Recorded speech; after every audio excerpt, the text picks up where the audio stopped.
সুদের হার ২-৩% থেকে কমিয়ে ১% করা এবং ঋণ পরিশোধের মেয়াদ ২০ বছর থেকে বাড়িয়ে ৩০ বছর করার বিষয়টি বিবেচনা করবে চীন।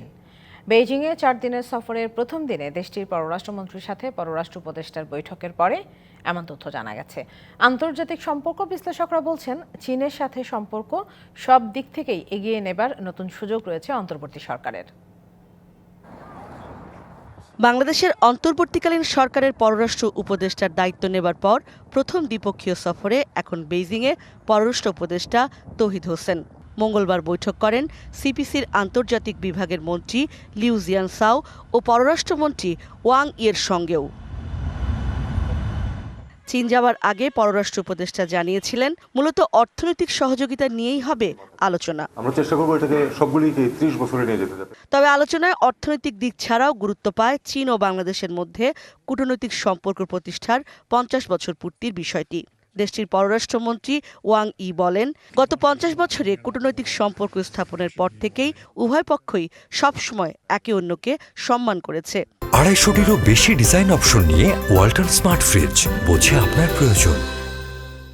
শিক্ষা, রেলওয়ে, কৃষি, পানি সম্পদ ব্যবস্থাপনা, পশু সম্পদ, মৎস্য, জাহাজ ভাঙা শিল্প, টেকসই ও নবায়নযোগ্য জ্বালানি এবং সমুদ্র সম্পদ নিয়ে সহযোগিতার আহ্বানে ইতিবাচক সাড়া দিয়েছে চীন।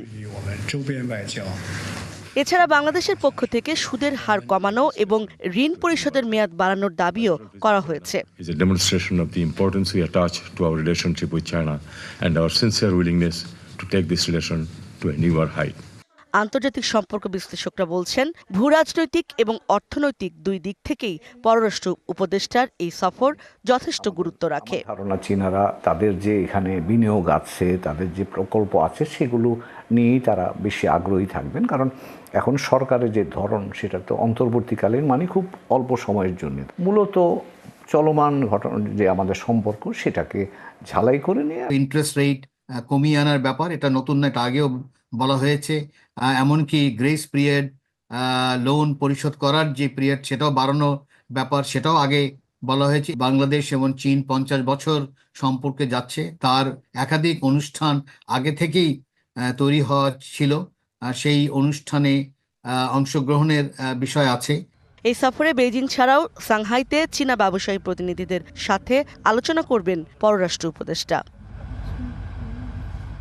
ইশরাত জাহান উর্মি, ডিবিসি নিউজ, ঢাকা।